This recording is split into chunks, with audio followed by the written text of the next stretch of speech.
Servus und herzlich willkommen bei der Ratschkattel, dem ersten bayerischen Elternpodcast für alle Rabeneltern und solche, die es noch werden wollen.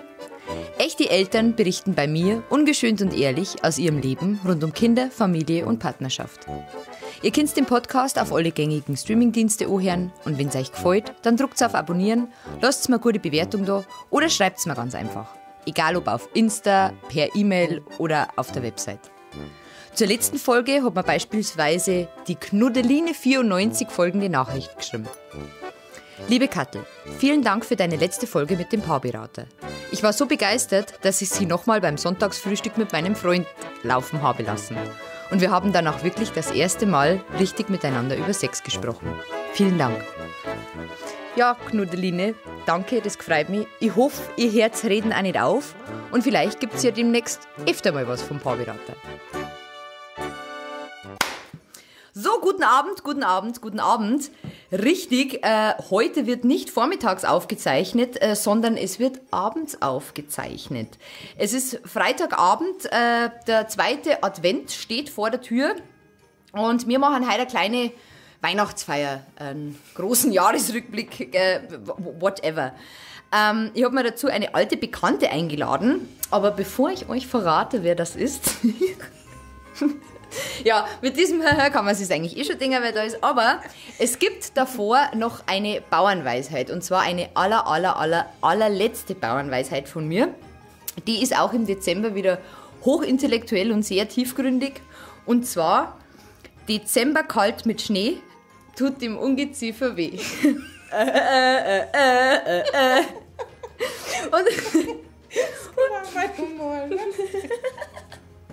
Und alle, die jetzt schon mega genervt sind von den Bauernweisheiten, ich habe mir vorgenommen, im nächsten Jahr soll ich mal was anderes, Monatsspezifisches, mit was ich euch auf den Seier gehe, weil Bauernweisheiten haben wir ja jetzt 12 durch, genau. So, jetzt kommen wir aber zu meinem heutigen Gast. Langjährige Podcast-Hörer wissen ja, dass ich durch mein erstes Podcast-Jahr nicht alleine gegangen bin, sondern ich habe eine wunderbare Co-Moderatorin an meiner Seite gehabt, die, heute ungefähr vor einem Jahr mit mir Schluss gemacht hat. Die mir gesagt hat, dass sie nicht mehr mitmachen möchte. Schön, gell? Aber bei uns ist es nicht so wie bei den meisten Prominenten. Wir hatten keine unüberbrückbaren Differenzen. Es waren eher persönliche Gründe, Zeitgründe. Ja. Und sie ist aber heute zurück, um mit mir auf mein zweites Podcast-Jahr zurückzuschauen und mit mir alle Folgen ein bisschen Revue passieren zu lassen, weil sie ist mir als treue Hörerin treu geblieben. Genau. Und hat nach eigenen Angaben jede Folge gehört. Ja, das stimmt. Du musst ja nur leise sein. Ach so, ich dachte, Psst, keiner gehört. Psst. Sie ist Ingenieursfrau, sie ist Mädchenmama von einer 3- und 6-Jährigen. Ja. Genau. Und sie ist eine Pfälzer Frohnatur. Sie ist wieder da, die verlorene Tochter kehrt zurück, die wunderbare Heckelfrau. Spielst du ein, gell? Ich brauche kein Produkt. Nein, ich habe jetzt, seit diesem Jahr habe ich Geräusche dazu. Ja. Du hast mich durch Special Effekte ersetzt. Das, was du gemacht hast, können auch Computereffekte anschauen. Ja, gut. Schön. Das ist toll. Schön. Wenn man es vielleicht hört, wir haben beide viel Alkohol im Petto für Weihnachtsfeier. Kennt ihr das ja? Diverse Thermoskannen stehen hier auf dem Tisch. Und, was hast du denn dabei? Ich habe Lüni. Glühwein. Im fortgeschrittenen Stadium nennt man das Lüni. Aber Weißen. Ich mag Weißen. Du magst Weißen? Ja. Ist das wieder der Bio vom Rewe? Ja, ganz genau. Heinzmann, Kunzmann. Echt? Ist das Werbung? Können wir von Kunzmann irgendwie eine Palette verlangen? Da bin ich schon drüber. Das funktioniert nicht. BMW hat sich auch immer noch nicht gemeldet im Übrigen. Und Kathi Hummels auch noch nicht. Kathi Hummels auch noch nicht. Ich habe Glühlilith dabei. Und zwar, das kennen ganz viele, das trinkt man ja im Sommer immer mit Himbeeren und diversen Früchten. Richtig. Und ich habe jetzt ein Glühlilith-Rezept gefunden mit Himbeertee und Himbeersirup und ganz viel Wie viel hat Lilith. Ich habe schon eine Tasse. Das ist für deine Verhältnisse Für meine Verhältnisse viel. Ja. Und weißt du, was ich rausgefunden habe? Es heißt nicht Lilith. Es heißt Lillet. Das hast du nicht gewusst? Hast du das gewusst? Natürlich, aber ich finde die Lilith-Variante. In Bayern sagt man Lilith. Schön. Nein, ich habe nicht 3 Jahre Französischunterricht gehabt. Nein. Hatte ich auch nicht. hatte nie Französisch. Du hattest nie Französisch? Nein, übrigens, mein Projekt 2021, um mal vorzugreifen, ich möchte Spanisch lernen. Spanisch? Ja. Ja, ich hab mal einen Spanisch-Grundkurs gemacht, Abschlussnote 1,7. Nein. Und nicht weitergemacht. Nein. Warum denn? Ja, mit wem redest du denn Spanisch? Das Spanisch kann man immer gebrauchen. Nein. Kann man nicht. In Neufahren redet keine Wann Sau. triffst du einen Spanier? Mit wem das? Im Rewe, bei den Tapas. Stellst dich vor das Rewe-Regal und wartest, bis ein Spanier kommt. Oh, hola, ja. Hola, yo Tapas. soy Anchana. Super, Wahnsinn. Das ist mein Hobby geworden. Okay, aber wie willst du das lernen? Das weiß ich noch nicht, aber ich habe gehört, es gibt diverse Apps, die Bubble. wirklich sehr gut sein Bubble sollen. ist sehr gut. Und ich glaube, Vokabel ist das A und O. Und irgendwann, wenn ich von meiner Familie flüchten kann mal, wird es vielleicht sogar wie heißt Setze ich mich nach Spanien. Ja, genau. Nein, wie heißt das hier? Kurs. Ein Diddle-Kurs. Wie nennt man denn diese Kurse? Spanischkurs?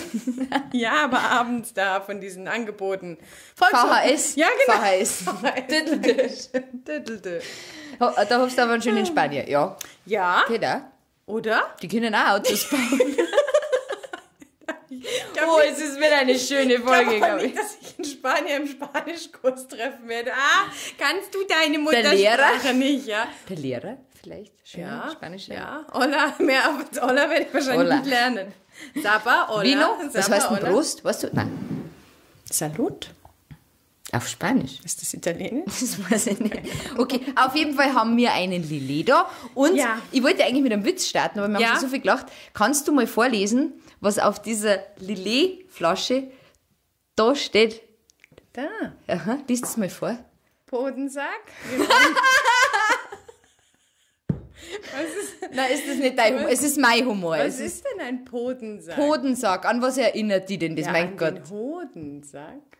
Ja. Aber mit So. Wie macht man einen Witz innerhalb von 2 Sekunden kaputt? Wir fragen die liebe Häckelfrau. Schön.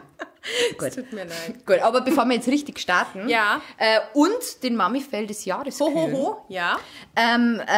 widmen wir uns der Charity. Gell, dass Oh wir das ja, gleich. Das haben wir ja letztes Jahr schon gehabt. Richtig. Du bist ja eher die Tierfraktion. Ja, irgendeiner muss sich auch um die Viecher kümmern. Viecher. Schön. Du spendest für die Viecher. Ich habe wieder meine Orang-Utans genommen. Ich habe nämlich komischerweise, was wüssten Sie es, pünktlich zu Weihnachten Post von dieser Organisation Nein! bekommen. Ich weiß auch nicht, ob das wohl Marketing ist. Mit einem Wo sind die Orang-Utans? Tanks? In welchem Land? irgendeinem Regenwald. Mein Gott, Katharina, jetzt. Nicht Nein, nachfragen. das sind doch, wo wohnen die? Ach, irgendwo, wo es abgeholzt wird, keine Ahnung. Auf jeden Fall war auf diesem Brief wieder ein kleines Hallo, ich bin ein Affenbaby und werde bald getötet. Und dann habe ich mein Handy gezückt und PayPal geöffnet. Das ist die Geschichte meiner Spende. Schön. Ja, jetzt wo du einen Hund hast, gell? Ja, übrigens, ja, um deine Hörer zu informieren, vielleicht, weil es irgendeinen Menschen vielleicht interessiert, warum ich mit dir ja Schluss gemacht habe, war das Projekt, meine Familie in den Wahnsinn zu treiben, bis ich einen Hund bekomme. Hat auch mit Corona sehr gut funktioniert. Wie lange habt ihr den Hund schon? April kam sie. Sie. Glaub ich. Auch wieder Ja. ein Mädchen. Dein Mann wird glücklich sein, gell? Nur Weiber. Schön. Ein Penis im Haus reicht. Mehr brauchen wir da nicht. So viel dazu. Okay, zurück zu den... Du kannst ja nachher noch mal von deinem Hund berichten. ja, natürlich, ja. Scheiß auf die Affen. Wir haben jetzt einen Hund. Das waren schöne Worte. Ja. Ja, Charity. Charity. Ich muss jetzt ein bisschen Werbung machen. Ich bin über Instagram auf die Aktion #Glücksklick gekommen. Das ist Aktion von 5 verschiedenen Podcastern in ganz Deutschland. Also aus ganz Deutschland. Und jeder sammelt quasi via Instagram, via PayPal Geld für eine ausgewählte Organisation.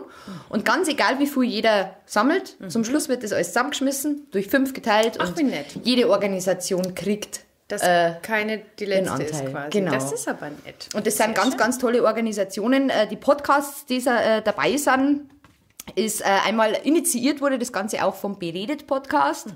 Mit dabei ist der Gay Mom Talking Podcast. Ach nein. Ja, und die Madita, die diesen Podcast hostet, wird nächstes Jahr auch einmal Gast bei mir sein. Ach, wie nett. Weil wir haben ja ein schwules Pärchen schon gehabt. Ja. Dieses Jahr und nächstes Jahr habe ich dann eine lesbische Dame. Eine lesbische Dame, genau. Nett. Bin ich schon sehr gespannt drauf. Ja, mit Kind?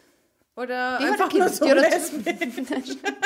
Nein, die hat eine Tochter, glaube ich. 7 ja, oder 8. schön. Also die hat, ja, Okay, genau. alles klar.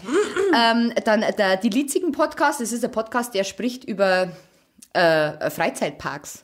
Also der widmet sich, ja, finde ich, Super. also kann man sich auch zu Corona-Zeit nicht so wegen Scheiße, aber wenn alles wieder aufmacht, kannst du Sehr da die besten Tipps holen. Das ist cool. Und der Hinternhof-Podcast ist dabei, das ist ein Podcast von einem schwulen Pärchen aus Dresden und die zwei sind wirklich super, super lustig. Das Pärchen macht zusammen den Podcast. Ja, und da geht es halt um Themen, die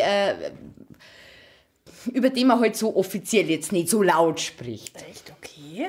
Also auch sehr, sehr interessant. Und die haben sich ja alle ganz tolle Organisationen ausgesucht und ich habe mir auch wieder eine Organisation ausgesucht. Und bei mir ist es dieselbe Organisation wie im letzten Jahr, die Orienthelfer e.V. Und dieses Jahr sammelt ich fürs Projekt Lernen und Spielen. Das ist ein Projekt, wo Flüchtlingskindern, Kindern, die auf der Flucht sind, die Krieg erlebt haben, die in einem Flüchtlingslager wohnen, so ein bisschen Normalität zurückgegeben wird. Mit Schulbildung, mit ärztlicher Versorgung und so. Schön. Und das finde ich ganz toll. Und jetzt muss ich noch was anteasern. Oh Gott. Weil die Orienthelfer e.V. wurde ja gegründet vom bayerischen Kabarettisten Christian Springer. 2011, der reist da immer in diese Gebiete und ist da wirklich sehr, sehr engagiert. Und von dem habe ich vor ein paar Tagen eine E-Mail bekommen, dass er mein Januar-Podcast-Gast wird. Und ich bin voll toll und ich freue mich schon so wahnsinnig drauf. Und ich bin natürlich total professionell und werde Natürlich. richtig gute Fragen stellen, hoffe ich. Aber Ja, danke. Ja, ich bin ja nur so ein bisschen gebrandmarkt vom letzten Jahr, weil letztes Jahr im Januar habe ich ja auch einen Promi-Gast an der Hand gehabt, der mir ganz professionell einen Tag vor Aufzeichnung um 20 Uhr abends abgesagt hat. Das stimmt. Und da habe ich den Namen nicht veröffentlicht und deswegen sage ich jetzt einfach, dass im Januar der Christian Springer ist, weil dann ist es nämlich schwieriger zum Absagen. Genau. Ach so, ich dachte, du haust jetzt den anderen noch in die Pfanne. Nein, den anderen, ich habe den Namen bis jetzt nicht gesagt, ich sage nur so viel dazu, es reimt sich auf Pastor.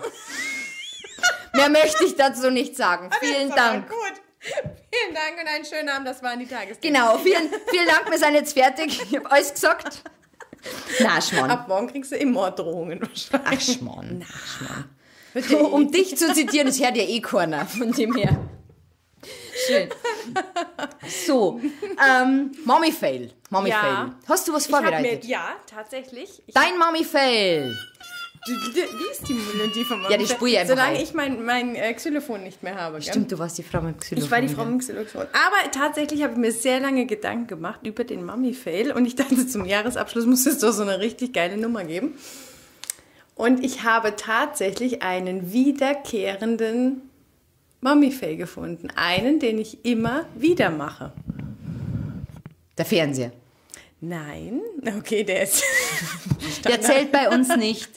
Tatsächlich, kennst du diese Situation?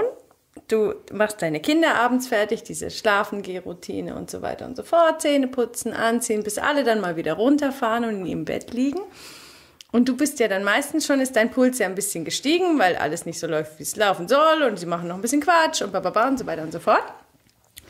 Und dann liegen sie im Bett und du sagst so, Schluss. Und dann kommt Mami Pipi machen. Und du hast sie vorher 3-mal aufs Klo gesetzt. Nein, ich muss nicht. Deswegen tragt meiner nachts nur Winter. Ja, hat was für sich. Weil ich mich ertappt habe, wie ich manchmal richtig sauer geworden bin. Das kann's doch wohl nicht sein. Wir waren vorhin auf der Toilette und du stehst wieder auf. Und dann gucken sie dich schon mit ihren kleinen Kulleraugen an. Leid. Genau, tut mir leid, ich muss Pipi machen. Und du denkst dir, mein Gott, das Kind sagt einfach nur, dass es aufs Klo muss. Ja, aber ich hab's gefragt vorher, so eine Scheiße. Ja, ich weiß. Hallo wenn- RTL 2. Ja, wenn die Nerven blank liegen. Ja, und das Schlimme ist, das ist nicht nur einmal. Also das passiert mir in so regelmäßigen Abständen, dass du dann einfach keinen Bock mehr hast. Ne? Das hab ich aber oft gehabt, wenn wir den Pipi-Rückfall gehabt haben. Da war ich auch stellenweise wirklich, du darfst es ja nicht schimpfen oder so, aber Ja, du bist- boah, ja. mein Gott, dann sag's halt. Ja, Ja, also so viel dazu, der wiederkehrende Mami-Fail. Tatsächlich, ja. Scheiße, ne? ja, aber Einsicht ist der erste Weg zur Besserung. Ja, und so. richtig, Ja. richtig. Irgendwann sage ich wahrscheinlich, ach, puller doch ins Bett.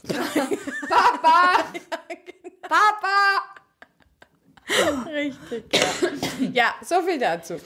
Ja, mein Mami-Fell, den kann ich jetzt bestimmt nicht so lustig erzählen, wie er tatsächlich war. Ich muss vielleicht dazu erzählen, meine Mama ist halt eine Oma und irgendwie sind wir auf der Couch nebeneinander gelegen und haben wir uns so gedrückt und dann hat sie sich so halb auf mich draufgelegen, so, oh Mama, du bist so schwer. Und dann hat sie so einen bayerischen Spruch gesagt, oh leck, da hebt Muttersauz Facki fast liegt. Das war sehr lustig. Das Und dann, ja. So mein Humor. Und irgendwie war die jetzt dieses Jahr mal zu Besuch da und dann hat eben der Kleine gemeint, ja, Oma muss bei mir im Bett schlafen. Und dann habe ich bloß gesagt, ja, aber die ist schon schwer. Hast du nicht Angst, dass die da liegt? Und dann schaut mir das Kind an, riesige Augen. Oma ist nicht schwer. Oma ist wunderschön. gesagt. Original. Und ich, ja, du weißt schon, was ich meine, mein Gott. Ja, aber mei. Ja, Er hat schwere Knochen, die schön. Oma. Das ist Oma in Ordnung. gedisst. Das ist auch schön. Auch toll, ja. Ja, Wunderschön. Toll. Das war der Mami-Fell. Haben wir das auch? Wunderschön, Häkchen, ja. Haken. Ja, So. der große Jahresrückblick. Und gibt es nicht so eine Günther Jauch-Melodie dazu? Kannst du die noch einspielen dann? Ich weiß nicht, ob es die frei zur Verfügung gibt. Wir wollten ja einen Günther Jauch eigentlich einmal einladen. Oder am Pott Pocher. Wie hat's ihn eigentlich, du hast letztes Jahr, ich habe nämlich heute zur Vorbereitung auf die Sendung, unsere letzte Weihnachtsfeier gehört. Und da haben wir einen Pocher als Thema gehabt. Den Pocher? Aha. Warum? Weil ich dich gefragt habe, ob du den magst. Und dann hast du gesagt, Günther Jauch wäre der lieber. Ja, oder Kathi Hummels. Oder Kathi Hummels. Hat sie deine Meinung Pocher? Pocher interessiert mich eigentlich nicht wirklich. Nicht, gell? Nee, Ich finde ihn nicht sehr wirklich. nervig mittlerweile. Obwohl der voll der... Auch, aber das ist so...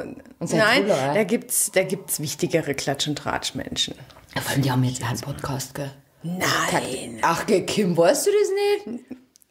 Weißt, wie ich zu Podcast stehe? Ja, ich weiß, wie du zu Podcast stehst. Vielen Dank. Schön, dass du es auch in dieser Sendung Ich höre exakt mittlerweile, also ich habe ja nur deinen Podcast gehört und mittlerweile hast du mich angefixt für den anderen Podcast. Welcher ist Ja, das denn? für den, der heißt doch Zeitverbrechen, Zeitverbrechen. oder? Ja, Sehr können wir da gerne. Werbung machen und irgendwas für verlangen? Oder ich habe schon überlegt, ob wir uns da bewerben sollen, falls die irgendwelche Fälle haben und wir müssen so undercover ermitteln. Unfassbar spannend. Ich sehe uns finde. zwei auf einer Parkbank sitzen mit einer Zeitung mit einem Loch drin. Ganz genau so sehe ich das auch. Aber wir Ich waren finde da es nämlich richtig gut. unglaublich spannend und Kann man sich auf jeden Fall, also ich hätte den auch total gern. wahnsinnig toll. Machen die ganz, vielleicht möchten, die haben bestimmt Kinder, vielleicht möchten die mal kommen. Ja, die Sabine Rückert. Ja. Sabine Rückert. Die hat im Übrigen noch einen Podcast, Pfarrerstöchter. Da spricht sie mit ihrer Schwester, die Pastorin ist, über biblische Geschichten. Nein. Auch sehr interessant. Ja. Kannst du die verlinken, dass die irgendwie, Ja, ich verlinke sie dir. Mach ich. dass die aufmerksam wird? Es gibt Menschen, die über sie sprechen. Vielleicht Ja. ist ihr das ja gar nicht bewusst, wenn Die sie kriegen Podcast jedes Jahr, das ist einer der beliebtesten Podcasts Deutschlands. Da hängen wir uns einfach drauf. Ja, ach, Da haben wir auch über euch geredet. das ist So, das ist jetzt total deprimierend, wenn du über Zeitverbrechen sprichst und ich komme jetzt mit meinen bescheidenen Zahlen daher. Nein, ich habe immer deinen zuerst gehört. ja, Danke, weil du noch nicht wusstest, dass es Zeitverbrechen ist. wahrscheinlich. Nein, stimmt. Nein, ich hau jetzt mal ein paar Zahlen Ja, hau raus. raus. 2020 gab es von mir 10 Stunden, 22 Minuten und 1 Sekunde Podcast. Nein, da warst du aber immer ziemlich genau, oder? Mit einer Stunde. So viel drüber bist du ja gar nicht. Na, also sehr... Ach nee, Quatsch, es müssten ja 11 sein, oder nicht? 11? Ja, eigentlich war es immer so, ich glaube, der Durchschnitt ist so 54 Minuten. Ah ja. Mal drüber, mal drunter, genau. Es waren insgesamt 3700 Downloads. Also wir haben uns gesteigert zum letzten Jahr. Ja, siehst du, das heißt, die Menschen hassen mich. Gott sei Dank ist die Ja. Ecke Frau weg. Nein, das stimmt nicht. Ich habe so viele Nachrichten gekriegt, dass du fehlst. Wirklich, doch. Na gut. Und gut 1000 Abonnenten. Nein. Tatsache, gell? Congratulations. Ja, Ja, bin die ich Brust stolz. schwillt. Sehr schön. Ja. In 21 Ländern. Top 3 Deutschland, USA und Österreich. Österreich hat im Übrigen letztes Jahr nur einen einzigen Download gehabt. Also vielen Dank, liebe Österreicher. Danke, Herr Kunz. Herr Kunz, Kurz heißt er. Kurz heißt er. Danke, Herr Kurz. Es ist nett von Ihnen, dass Sie den Podcast... Mir ist aber von meinem Host gesagt worden, dass diese Länder überhaupt nicht aussagekräftig sind. Weil wenn jetzt einer mit einem Diensthandy oder so hört, dann sind das so Firmen-Hotspots. So. Und dann läuft das halt über Amerika, obwohl der... Jetzt macht doch die Illusion nicht kaputt. Ja, Entschuldigung. Ja, aber es waren zum Beispiel Länder wie Bulgarien, Thailand oder Australien dabei, wo ich mir denke, wer hat jetzt bitte ein thailändisches Diensthandy? Also ganz ehrlich. Du, da gibt es bestimmt ganz viele. Oh Gott.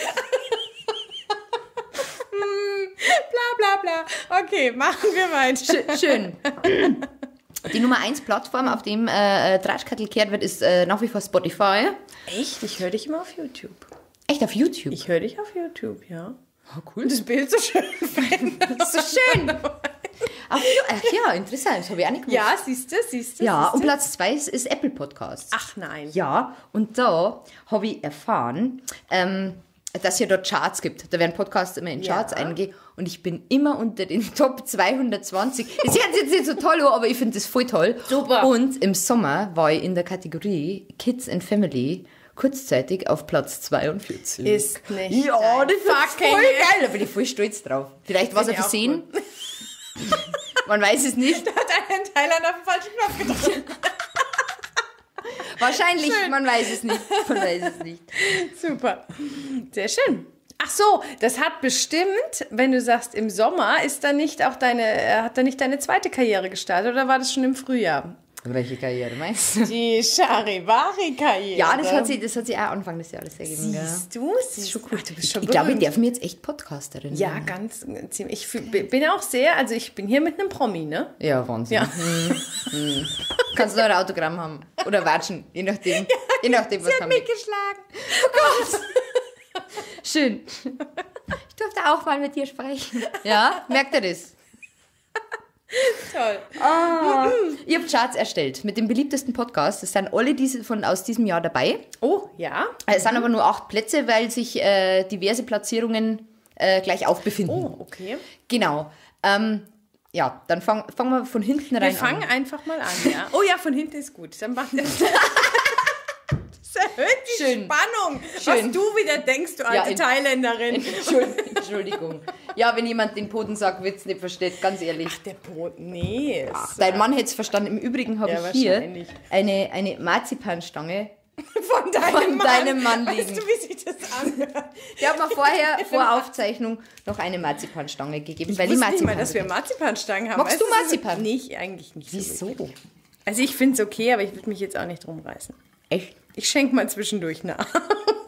Ja, jetzt trinken wir. Vor die Charts trinken wir nochmal. Vielleicht brauche ich nur Charts. Okay. Melodie, Jingle. Oh ja, kannst du so eine Bravo-Hits-Melodie einspielen? Was ist denn eine Bravo-Hits-Melodie? Wie geht die? Ich weiß es nicht. Früher gab es doch mal Bravo TV, hieß das so? Wie ein Bum, Bum, Bum, Bum, Bum, Barak. Das war Blümchen, oder? Ein Blümchen, ne? Oh, ist so schön. Wir könnten mal fragen, ob Blümchen kommen. Die hat keine Kinder. Und die will auch keine Kinder. Was? Ja, das war gut.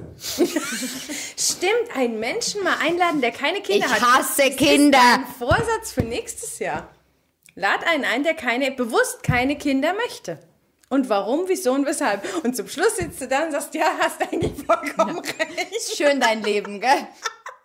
Ich hab Kannst Geld, ins Bett gehen, wann du ich willst. bin schön, ich habe Freizeit.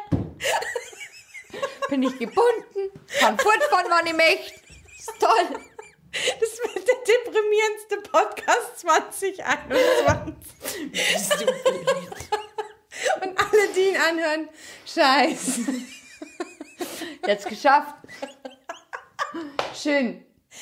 Ja, so macht man Werbung für einen Elternpodcast. So, und das, genau. Aber wäre es nicht mal interessant?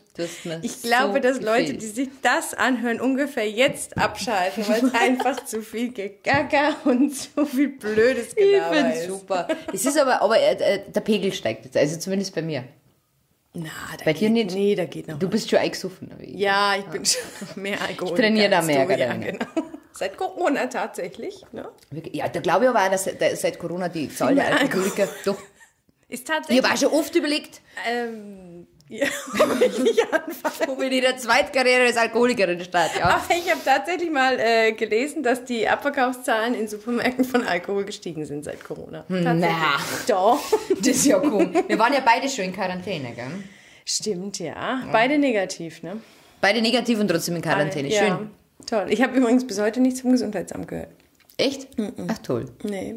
Ja. Nee, ist egal. Ja, die Ob Frau vom, die Frau verreckt, ist egal. du, die Frau vom Gesundheitsamt hat zu mir gesagt, müssen Sie sich halt von dem Kind doch schon weit separieren. Wo ich dann gesagt habe, ja, der ist 3. Ach so. Ja, dann wird's schwierig, ne? So, ja. mein Schatz, hier ist die Fernbedienung, Tüte Chips, mach's gut, ne? Ja, oh Gott. Ich schwöre das. Nein, ich habe das schon mal gesagt.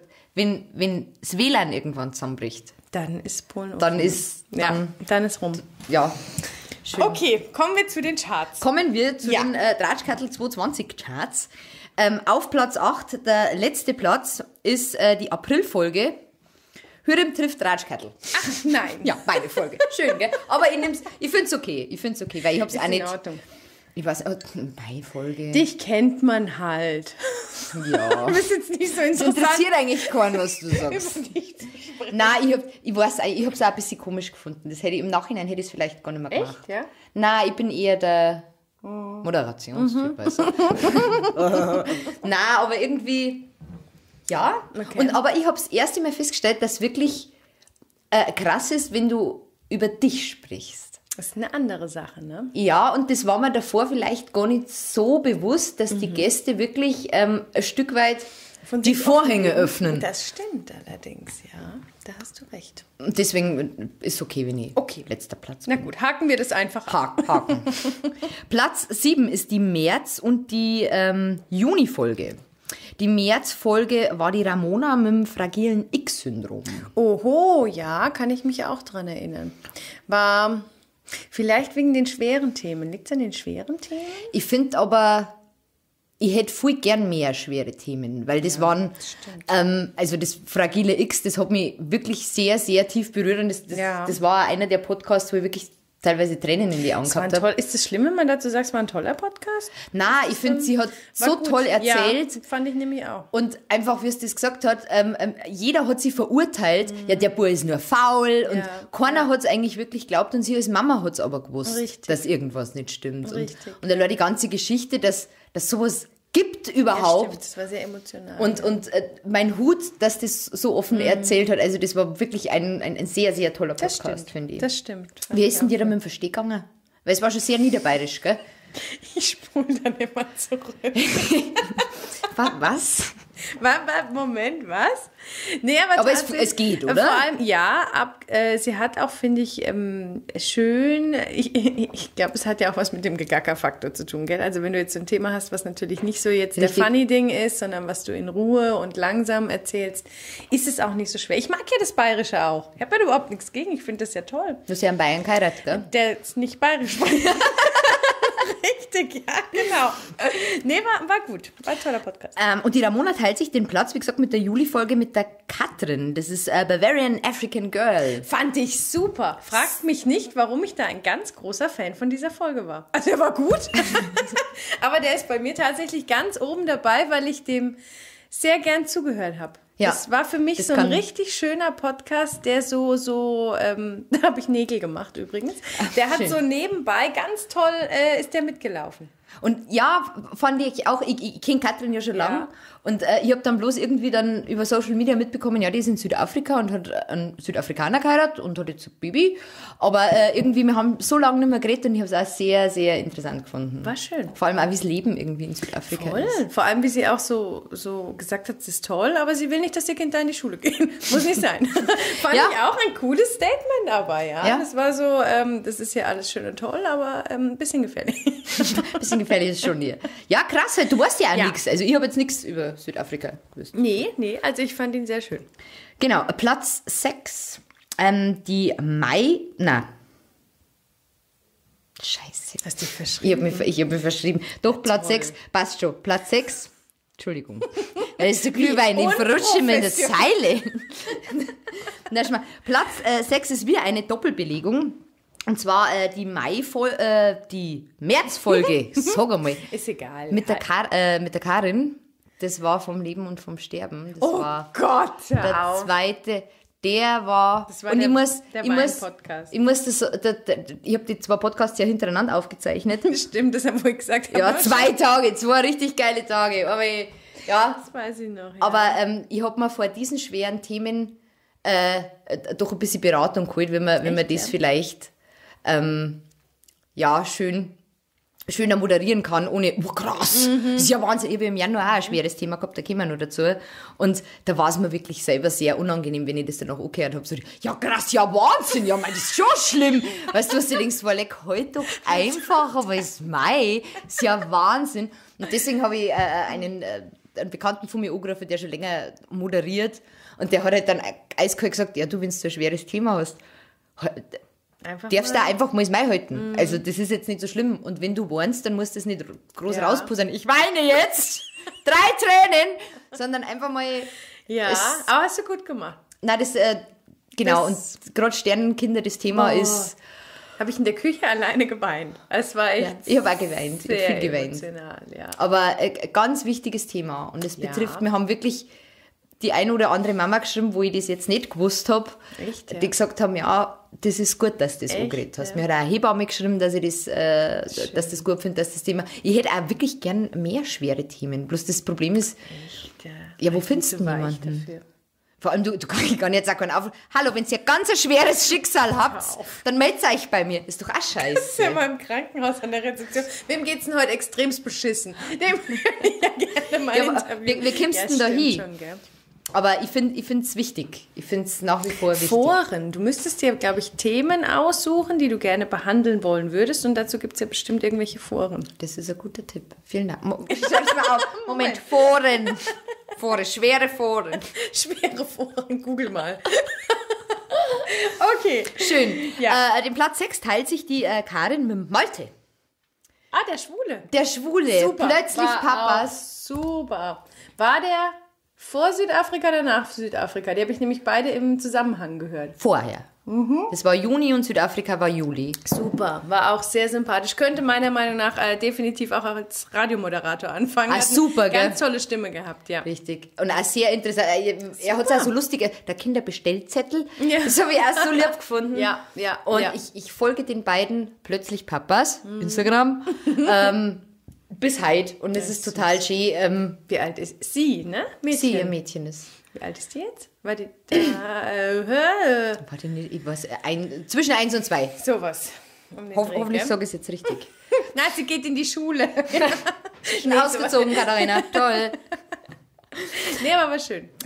Platz 5 ist die Januarfolge, das habe ich eben gerade schon gesagt. Das war die Frühchenfolge mit der Jenny. Oh Gott. Die das zweite Kind in der 24. Woche bekommen hat und das dritte Kind dann in der, glaube ich, 26. oder 28. Und wie gesagt, mir tut das im Nachhinein wirklich total leid, weil Jenny so ein toller Mensch ist und das so offen und ehrlich erzählt hat und ich da einfach so nicht gut reagiert habe. Das hat mir wirklich total leid da. Aber es war ein sehr, sehr interessanter Podcast. Ja, auf jeden Fall. Vor allem, wie du sagst, man muss ja da auch reinwachsen. Ja? Du kommst ja auch immer, wenn du sowas hörst, als Mensch, finde ich, dem das nicht passiert, wo eigentlich alles glatt läuft, kommst du dir ja dann vor wie der Idiot eigentlich. Ne? Ja, sie hat ja auch gesagt, mit einer anderen Frühchenmama sprichst du anders. Und deswegen war es auch sehr cool, dass sie einfach drüber gesprochen hat, weil wir können uns das alle nicht vorstellen, der das nicht erlebt hat, wie das ist, wenn du in der 24. Woche, ich meine, wie lange bist du denn da schwanger? Richtig. Nee. Ja, nicht so lang. Die Finger rausgeholt. Der 24? Ja. Jetzt sag was. 6 Monate. 4? Ja, nicht so lang. Nee, 5, 6. 6 Monate. Das ist schon krass, oder? 6 Monate schwanger? Ja. Schnell, wie es stimmt allerdings. Aber Gott sei Dank auch mit sehr, Happy End. Mit Happy End. Ja. Gott sei Dank. Platz 4 war die Hürrem, Februar. Die Birkin, Ja. Habe ich auch sehr, sehr interessant gefunden. Auch sehr lustig. Ich finde, es war eine sehr lustige Folge. Ja, lustig war es definitiv. Es war schnell. Es war eine schnelle. Ja, das stimmt. Aber beide. Beide. Ja, das stimmt, ja. Richtig. Nee, aber war unterhaltsam, auf jeden Fall. Das stimmt. Zum Dahindümpeln war es gut. War gut. Ja, da habe ich so viel positives Feedback gekriegt, dass wir dann noch wirklich die Tratschkattel-Folge noch gemacht haben. Stimmt, ja. Der dritte Platz. Wir kommen aufs Podest. Oh wir mein kommen Gott, aufs jetzt wird's Podest. Ist wieder eine Doppelbelegung. Na, eigentlich fast schon eine Dreifachbelegung. Was? Unsere letztjährige Weihnachtsfeier. Quatsch. Ja, Tatsache. Nein, Tatsache. das glaube ich nicht. Doch, ich schwör's dir. Ich habe Zahlen heute angeschaut. Echt jetzt? Ja. Unsere letzte Weihnachtsfeier. Oh mein Gott. Ich möchte meiner Familie danken. Warte, ich nehme den Glühwein in die Hand. Für alle, die an mich geglaubt haben. Oder verlassen haben. Schön. Ja, Ne? es tut mir leid. Platz 3 Super. war auch mit der August. Das war der Franz vom Väternetzwerk. Der Franz, Wieso lachst du denn so? diese Folge hier hat mich fertig gemacht.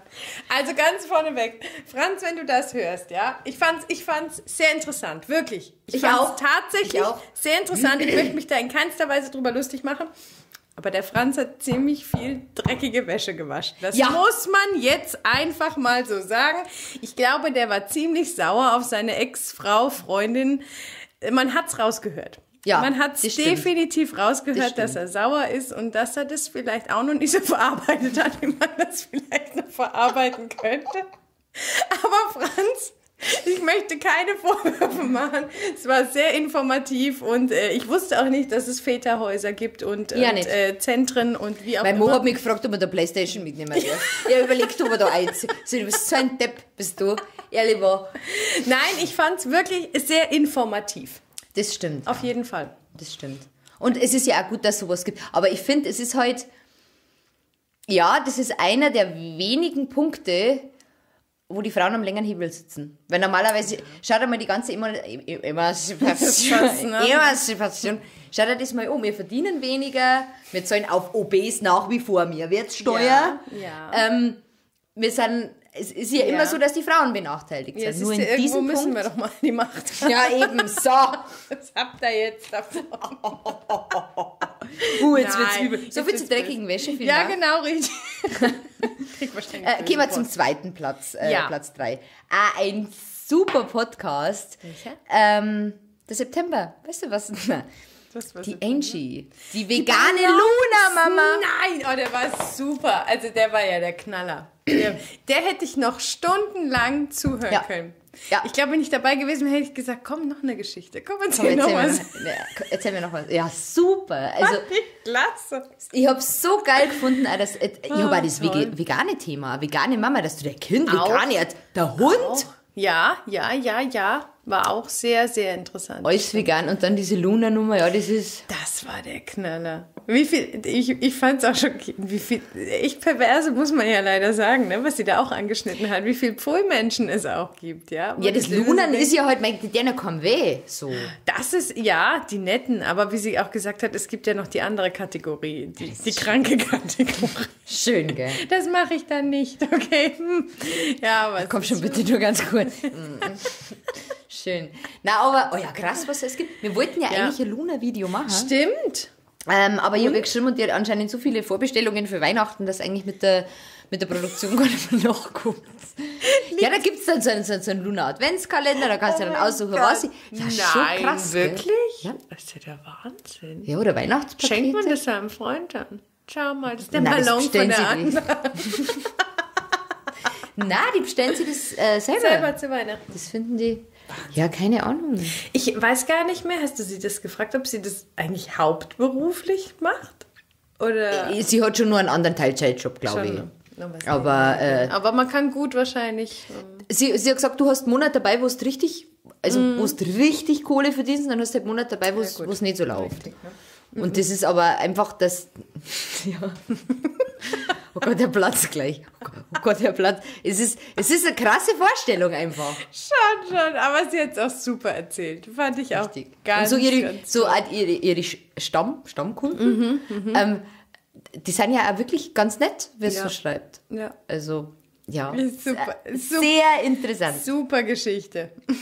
Platz 2 ist der Oktober. Die Anna, die meditierende Tagesmutter. Die Anna, meine Schande, habe ich nicht ganz gehört. Anna habe ich reingehört und dann kam wahrscheinlich irgendwie eine Mama, habe ich nicht ganz geschafft. Tut mir unglaublich leid. Ich habe es auch sehr interessant gefunden, weil es halt so ein bisschen in die Esoterik-Richtung geht. Und ja, du musst schon offen sein für sowas. Ja. Aber ich glaube, dass, wenn man daran glaubt, so wie das mit Globulis ist oder mit Astrologie oder mit was auch immer, dass das Menschen ganz viel Kraft geben kann. Stimmt. Das glaube ich. Aber ich glaube auch, wie du sagst, man muss dann offen sein. Ne? Wenn du sagst, der Scheiß funktioniert eh nicht, dann... Richtig. Aber das ist... Ja, gibt's ja ganz viele solche Sachen. Richtig. Und es ist keine Sekte. Prana-Heilung ist keine Sekte. Habe ich mir bestätigen lassen. Fürs Protokoll bitte nochmal. Ja, aber da gibt's ja so viel und... So viele Sekten. So viele Sekten. Es gibt so viele Sekten. Na, ja. Es gibt ja so viele Sekten. So viele Sekten, man muss so vorsichtig sein. Ich weiß gar nicht, wo man mitmachen soll. Das Angebot ist so groß. Oh Gott. Schön. Aber warte mal, das war jetzt Platz 2. Das heißt, meine Lieblingsfolge, die fehlt, ist tatsächlich auf Platz 1. Die Folge aus dem letzten Monat, die da war mit dem Paartherapeuten. Oh Gott, das war so toll. Wie hat die Folge geheißen? Was ist noch? Die... Oh nee. Die Last mit der Lust.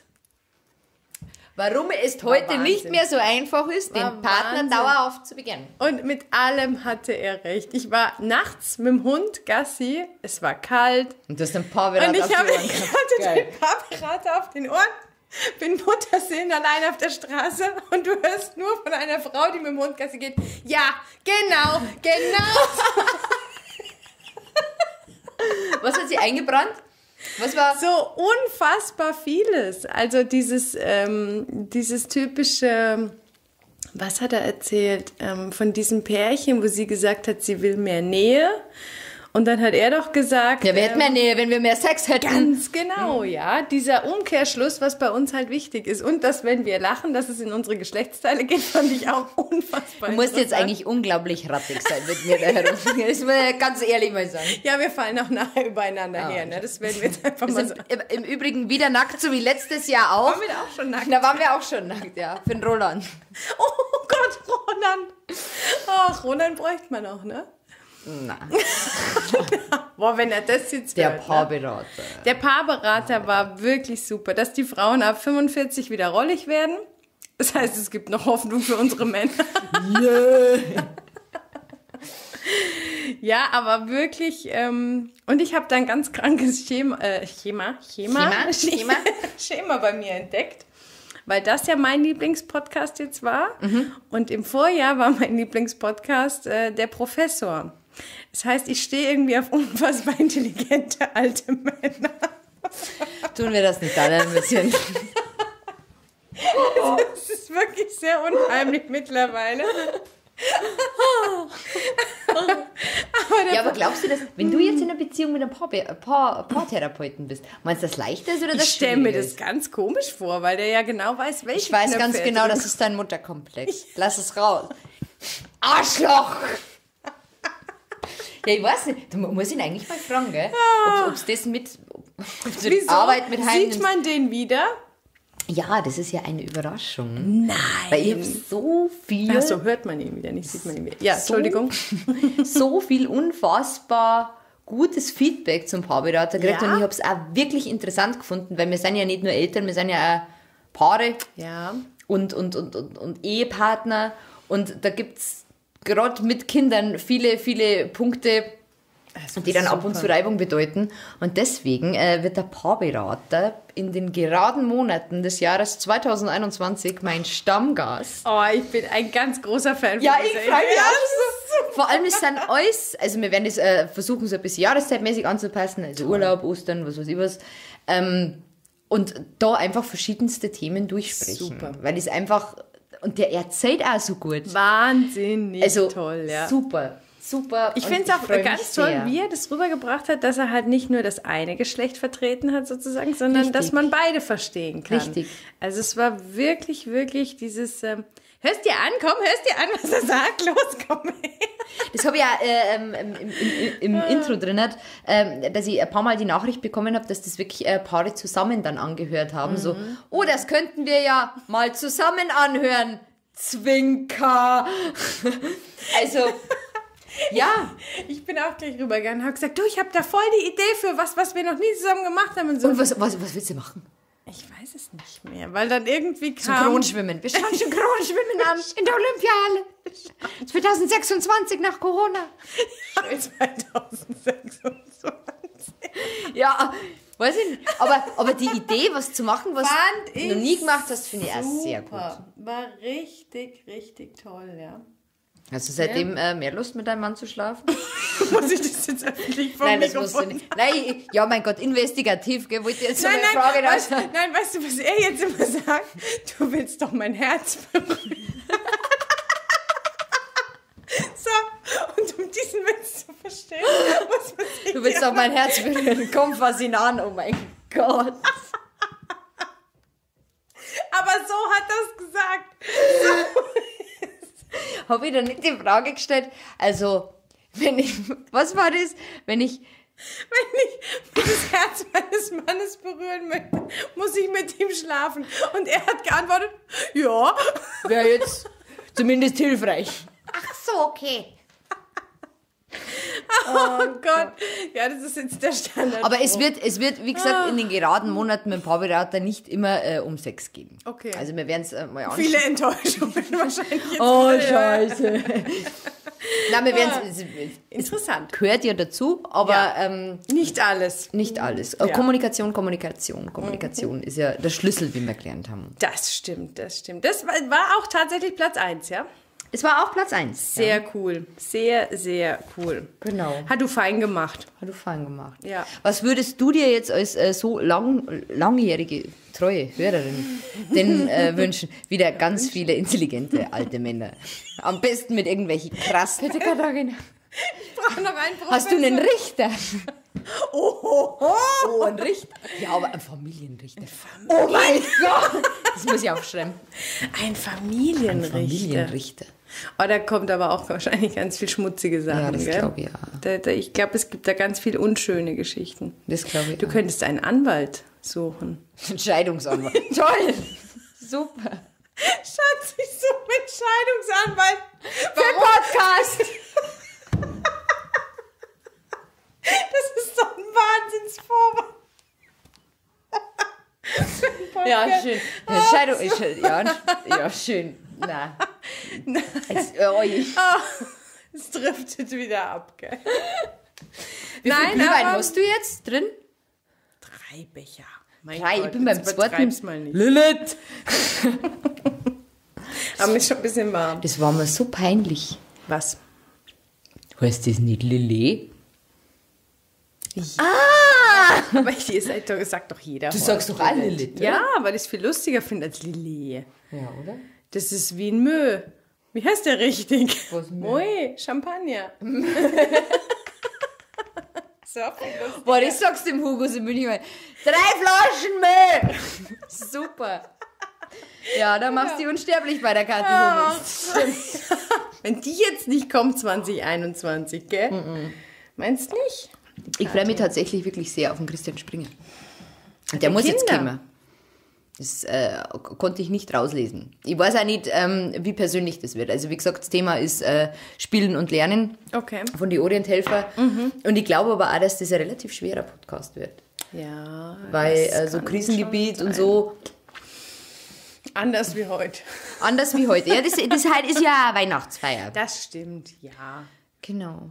Also was wünschst du dir für 2021? Entschuldigung, ich habe dich unterbrochen. 2021. Für Themen. Was hättest du denn gern für Thema? Ja, tatsächlich finde ich, sind ja die außergewöhnlichen Sachen, sowas wie deine Lunerin, die interessanten. Krass, ne? Ja, das habe ich erst gesehen. Also die interessanten Geschichten sind die man wirklich nicht so im Alltag hat. Das stimmt, aber die findet man halt auch nicht einfach so. Foren. Ich hab's mal aufgeschrieben, ja. Foren.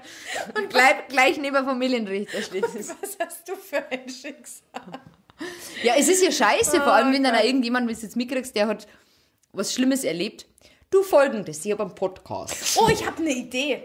So zwischendurch, während du redest. Okay, na, haus raus. Vielleicht jemand, der eine künstliche Befruchtung mitgemacht hat. Vielleicht wäre das auch mal interessant. Kennst du da jemanden? Nein.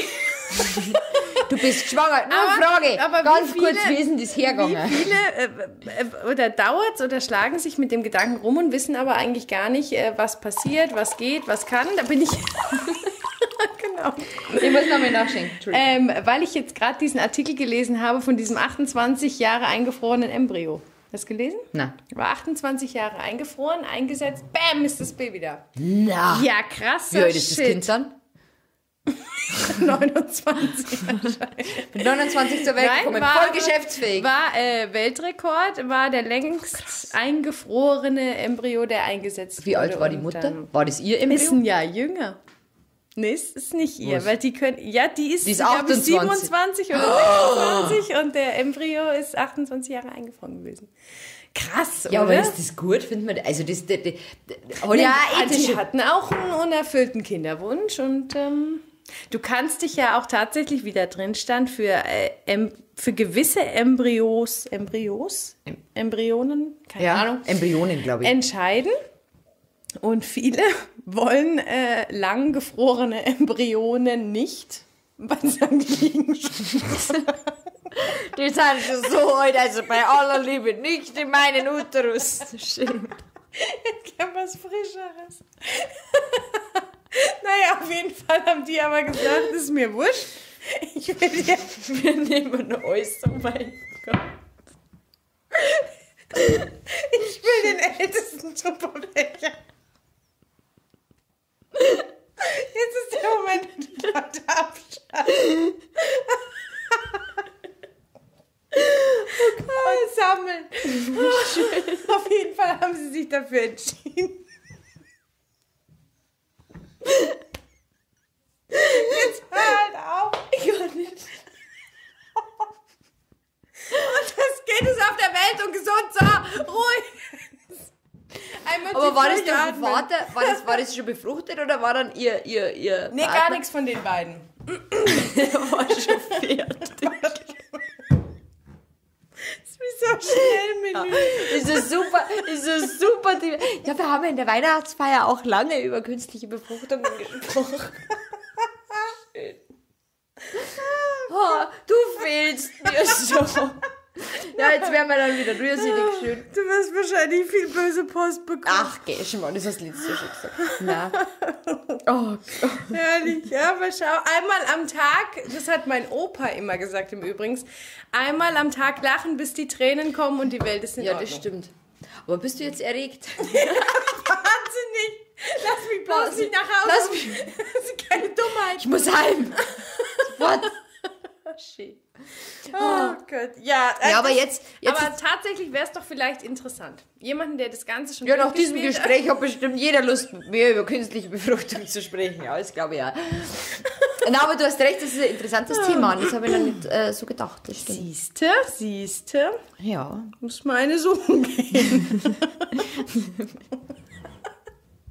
Hallo. Oh, schwanger.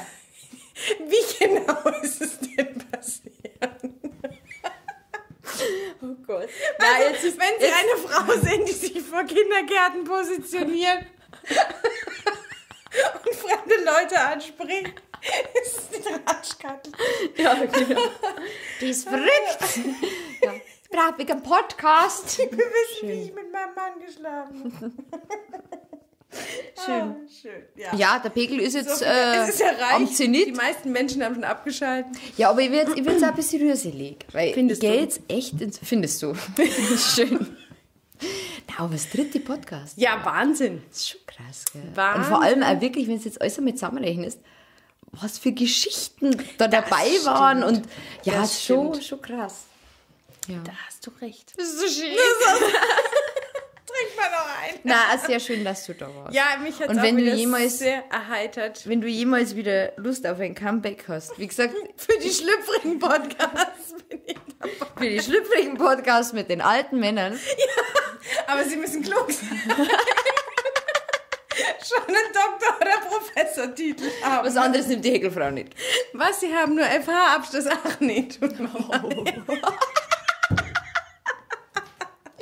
Oh Gott. Ich wieder vermisse die Abgründe so. heute. Ja, schön. Oh Gott. Haben wir es jetzt eigentlich schon? Ja, 53 Minuten haben wir jetzt. Wahnsinn. Ja. Nur irgendein Witz. Ist nur irgendein Witz oder irgendwas Abschließendes? Nee. Eigentlich gar Jetzt noch nicht. Glühwein. Ich finde es eigentlich ganz nett, ja. Könnte noch weitermachen. Ja, was gibt's denn für dich für Themen für nächstes Jahr, was dich interessiert? Hast du Ich da freue schon mich Gedanken gemacht? tatsächlich auf Madita schon sehr. Einfach, ja, schwule Männer adoptieren häufig oder sind dann Pflegeväter. Frauen können ja schwanger werden. Das stimmt. 2 in 1. Der Blick, den nennt man irgendwie dieser Geistesblitz. Ja, vielleicht. Vielleicht findet sich eine. Genau, und wie gesagt, also ja, das ist jetzt wahrscheinlich nach diesem Gespräch ein bisschen blöd, aber schwere Themen einfach. Also so Themen, wo man halt auch nicht so Themen vielleicht. offiziell drüber redet. Oder was der Paarberater auch angesprochen hat, was halt wirklich auch sehr, sehr, die Prozentzahl sehr gering ist, dieser Menschen, aber es gibt sie wohl. Viele Männer denken, ihre Frauen sind so, aber das ist gar nicht so. Einen asexuellen Menschen. Ja. Der- Aber so jemanden zu finden, der das auch noch so erzählt. Ja, gibt's bestimmt. Ja, aber wer will das öffentlich? Ich meine, such gerne. Ja, viel Spaß. Vielleicht aber, jemand, der einen Partner sucht, der auch asexuell ist. boah, krasser Shit. Foren. Foren. Oh, aber noch eine Idee, weil ich das gerade bei Zeitverbrechen gehört habe, wäre vielleicht jemand vorausgesetzt, der kann darüber sprechen, über eine Schwangerschaftsdepression. Ja, das habe ich auch, Auch schon ein sehr mal schweres Thema, wo aber viele Frauen haben. wirklich betroffen sind. Ja, So viel zu deinen schweren Themen. ja Themen gibt es genug. Müssen wir bloß noch die Menschen finden. Richtig. Also ein Aufruf hiermit an alle Menschen. Ganz egal, ob schweres Thema oder leichtes Thema Genau. oder was auch immer, alles rund um Familie, Kinder, Erziehung, Beziehung, Bietet euch an. bietet euch an. Nein, ich bin wirklich immer froh und ich freue mich auch wirklich über jede Nachricht, die ich zu meinen Podcasts Schön. kriege. Wirklich. Schön, schön. Genau. Das ist toll. Das ist das Jahr 2020. vorbei. Ja, war ein gutes Jahr, war ein schwieriges Jahr. Ich finde, es ist durch Corona wahnsinnig schnell vorbeigegangen. Es ist an einem vorbeigerast. Also das ist mein Das Empfinden. stimmt, Für mich ja. ist immer noch März, wo das alles anfing. Wie Weihnachten. Ja, Nee, stimmt, ich es ist finde, sehr schnell gegangen, das ist Es stimmt. ist wirklich so vorbeigerast irgendwie. Keine Ahnung. Schauen wir mal, was 2021 bringt. Bin ja mal gespannt. Ja, ob wir nochmal in Quarantäne dürfen, wir zwei. Yay. Du, dann gehen wir aber miteinander. Ja, Oder? genau. Wir sind ja eh schon nackt die ganze Zeit. Stecken wir die Männer zusammen und Kinder, Die dann auch wir zwei. nackt sind. die dann auch nackt sind. Quarantäne bedeutet immer nackt. Das weiß keiner, aber das Bundesministerium für Gesundheit, das steht im Kleingedruckten dabei. Quarantäne nur nackt. Mit Netflix. Ziehen Sie sich bitte aus. Schön, ja. Gut, ach toll. Ja, Das für heißt, alle, die es bis jetzt geschafft haben, Gratulation. Sie haben einen Orden verdient. Und jetzt an Tinnitus. Wenn Sie eine E-Mail schreiben, bekommen Sie eine Urkunde. Ja, ja. Das machen wir. Wer mir eine E-Mail schreibt und diesen Podcast bis jetzt gehört hat, bekommt kriegt von von uns mir, eine Urkunde. ja, darfst du auch unterschreiben. Auf Super Idee. Da Ja. bin ich immer gespannt. Das Ja, eine- vielleicht. Da kaufe ich sogar das gute Druckerpapier. Boah. Bam. Jetzt Ja. aber in your face. In your face 2020. Ah, das war ein schöner Abschluss. Ich habe gar kein Geschenk für die. Was? Warum Kein bin Geschenk. ich denn hier? Geh! Nein, ich hab wirklich kein Ich Geschenk. lasse einfach was mitgehen hier vom Tisch. Eine Kuh oder so. Oder so, ja. Nimmst die Kuh mit als Dankeschön. Ah, sehr schön. Nein. Vielen Dank. Vielleicht bist du ja nächstes Jahr bei der Weihnachtsfeier. wieder Spätestens zum Jahresrückblick bin ich da. dabei. Vielen Dank. Bitteschön. Dankeschön. Bitteschön.